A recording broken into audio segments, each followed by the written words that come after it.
Banange superstars ze mulina mu studio olunaku olwaleero kati mwenna abali eyo njagala kubategeeza omwana nze mulina Zafaran nze mulina essaawa eno ebigambo bingi nnyo byenjagala okuba nga nkubuuza bingi nnyo byenjagala tube nga twogerako budde bukka bwe bunaaba butusazeeko naye sooka obambulizeko abantu baffe abatulaba mwenna ku BBS Telefina TV ya Ssaabasajja banange mbabuuzaako mwebale gyonna gye mutusizaako engalo abafunye ebirungi tusanyuka wamu nammwe abafunye ebigezo Mukama abagumye. Amiina. Bw'oyogera ekintu kya Mukama munnange abayimbi bangi eddiini tebagitegeera tiffe twebuuza gwe eddiini ogimanyi nnyo. Sigimanyi nnyo naye kye neebaza Katonda nti ekikwatagana ku nze naye twemanyi. Mwetegeera. Twetegeera nze naye. Oli prayerful? I don't know what prayerful is. Naye making sure mu lunaku mu bulamu bwange afuna akadde ne Katonda wange. Nabanga akutegeera n'amanya bye weetaaga. Mu bintu by'osaba Katonda mu kana akaseera biki by'osinga okumusaba tubbireko. Breakthrough. Kyensingira ddala kuba sinnatuuka bwenjagala. Sinnaba olugendo lukyali. Naye era mwebaza kuba wendi si we nabadde eggulo. So far so good. So good. Waliwo muwala kyono nina omwana ali ndowooza obitegedde olwo omwana addaŋŋamba naye nindako nammwe mulimba omwana ayimba obulungi bwati lwaki bumuteeka mu bantu abatandika obutandisi ndowooza owulidde ensonga gyakugambye nti waali si wayagala okuba ng'akola kyabeera kyalina ebiruubirirwa bingi mu maaso eyo essaawa yenno nkwebaza gwena akyatukumiddeko BBS Telefina eyaffe Dianah Nabatanzi gemannya gange Zafaran muyina mu studio abasinga mbadde mwebuuza ddala Zafaran ye Zafaran what does the name mean saagala kubyeyogeza saagala kubyebuuza engeri kulina olunaku olwaleero amannya g'amatuufu gwani how do you even come up with the name Zafaran? Nze Nakyonyi Josephine Zafaran. Nakyonyi nga beddira ki? Neddira Mbogo. Omusajja mu Nakyonyi aba linnya ki? Sekyonyi. Sinnawulirayo Sekyonyi naye mu Mbogo waliyo Kyakooni. Yes, waliyo Kyakooni kyabika kati lyeri simanyi nsaba okutereezebwa bwe kiba nga si kituufu naye mpulira Bakyakooni siwulirayo Sekyonyi. Kati tudde mu buto ye ggwe Nakyonyi Josephine Zafaran. Erya Zafaran bulijjo kweriri? Eryange taata wange lye yantuuma. Nga lwolooza litegeeza ki? Bangamba Zafaran spice. It is a tea spice mu Bawalabu eyo. Alabika bwe yagenda eyo kacaayi ne kamuwoomera nagamba terwaki nedda abazadde bo bakyaliyo munange taata Omukama yamuyita namumuza emirembe yes maama ali Busega essaawa eno kwali alaba n'okukkiriza nti kwali lwakuba munnaye obamanyi babeera n'emirimu mutumireko sooka obuuze kwakuzaala tweyongereyo mu maaso mami ajja kitegeera tokkirira mami ojja kitegeera omwana ono lituli ku mbewo fo tudde twandyegadde nnyo akkirire naye mami tajja mukkirira mutumireko mami mama wange nkutumiddeko nkwagala nnyo webale kunjagala webale kunsabira nakunzikiririzaamu amiina omukyala nzikiririzaamu ekyenkomeredde nti mukyala wa ddiini nnyo naye nali nsuubira oba taabibeereko naye tasobola kusanga muntu natamubuulira nti nina muwala wange Zafaran music we wamulabyeko genda omunoonyeeko. It is so beautiful. Very supportive. Kankuzeeyo katono nnyo emabega oyingira otya era otandika otya ebintu by'okuyimba? Natandikira mu church. Nali wa church kati mu church yaffe mwennyini mwali mu band. Church kyolo? Ni mu Katoliki.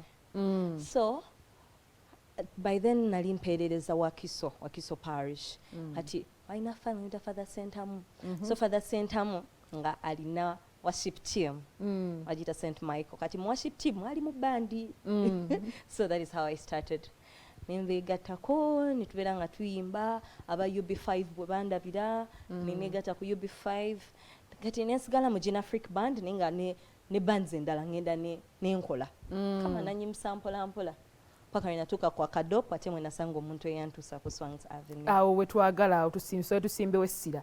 Ekuzuula etya Swangs Avenue how? Mukwano gwange yanyanjulayo twali mu bandi ya drama Meta Eugene. Jene nkutumiddeko yonna gy'oli. Yanyanjula mu Swangs Avenue enjo omwami Benon. So tia mwamusanga mu kubo Benon. Antu nga bamunoonya nga tebamufuna. Maybe ye mukwano gwe. Ati mga munaye nina omwana nga mpeereza ku waka tulabe. namuweereza bu videos bwange byali bya simu ebyatandika. Yes. So ndowooza namugamba I think I would love to meet her. Nintekamu engatto ngende omukulu. We had a meeting, Mami Benon, Mami Julius. How was it there ngo olusoso basisinkana? Katengo kali kanji bangamba just be normal. I remember I had dreadlocks at that time. Bangamba tukola ya the makeup. Better easy take out just lip gloss. To was smarting and akwe smarting just better easy. Yes. Ngenda. Natuuka nzijukira obudde bwali bwakiddedde. Naye nga ntuyana. Nga tomanyi ntuuyo weziva. I think nabo bakiraba nti ntidde. But luckily our meeting was a success. Kuba bwe nava mu meeting ne bampaddemu yange yasooka. Yali ya Sweetheart luyimba lwe nasooka okufulumya. Lwennyini lwe tuyingiddemu luyimba lwe watandikirako. Lwe lwasookera ddala. It was my very first project, Miss Wanza Avenue. Enkuziza era katono nnyo emabega. Olwo bakugambira wennyini mu meeting nti bakuwadde oba omala kuvaawo. Ate bangamba nti bampadde. Bangamba olaba oluyimba luno. Genda oluwulirize bulungi. Mwambe no nyangamba saawa yonna nkukubira. Teyampa lunaku luli specific. Namba saawa yonna nkukubira ojja voicing oluyimba luno. Lwe lujja okusalawo. Oba tugenda mu maaso oba kigaanye. Nakwata oluyimba. Wanje. Walukwatira mu bbanga kyolo. I think in like 2-3 days I was very good. Nga buli kimu nkimanyi. Kuba it was a Monday and Peter Friday. Nengo oluyimba nalukwata dda. Nti nawulirizanga nensoka nempandikako lyrics nga nzina ku simu nzinako kapapula so that wennesanga nga sirina simu nakapapula kwendabira. Tutunuulira abantu bano botudde nabo mu lukiiko luno essaawa eyo. Benon waliwo ne Julius. Ani yasinga okuzibuwalizaawo ku babiri? Webali nkimanyi naye tebalina kyakukola. Bonna nalimba tya because it was my very first time to meet both of them. Ninga tero okimanyi nti abantu bamaanyi buli omu yeegomba basisinkana so tekuli nti nali nti ono okusinga ono. Ngono bwambuuza kankanawo n'oli bwambuuza ninkankana relax tunyumyamu bunyumya naye nga kituulamu mu bwongo nti kunyumya. Kale so omaze okufuna akayimba ako olwo okakoledde mu bbanga ky'okukafulumya nga bamaze okuwa chance eyo? Bwe kaggwa teyaŋŋamba nti oyiseewo but I kept going to the office ku Swangs Avenue ne bampa projects ez'enjawulo cause nzijukira we nafunira ne project ya Tasker Conversations ya Jose Chameleon. That was before my signing. Kati awo nayo ne tugikola naye nga projects zijja cause bajjanga demos bwe zijja ez'enjawulo tukola bwembeera n'obudde mbeera mu studio ne tuwandiika ennyimba things like that. So that was January then mu March to sign. Wow. Oliro otya essaawa eno nti oli mu Swangs? It is a blessing. Kuba buli omu kyeyeegomba. N'abamu ku bakulu ab'amaanyi ebibalwanya mutaagala kwogera naye byebyo. Before going into Swangs, nkuzzaira katono nnyo emabega, what were challenge ki gy'ogamba nti gye wasinga okufeesinga eba ekyakukose ennyo mu bulamu bwe? Is it there oba teriiyo?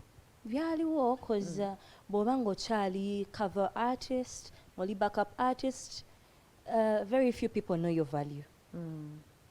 Balaba oli muzibi wa kituli. They can do with or without you. Bw'oba woli welangula oba toliiwo obulamu butambula. So ekyo bwe kyabangawo nti n'ensasula yajjanga bwetyo. Nsasula yajjanga bwetyo naye it is a process nti we natuukira n'okugamba nti kati mbivuddemu a fully artist. Nga biteredde munnange nti regular nakolanga regular ng'ekitono ennyo oli akubira nagamba munaye tulinawo emitwalo 15 naye onookola tugenda kolayo essaawa kale 2 zokka. Era n'ozikwata. N'ozikwata akasente okeetaaga.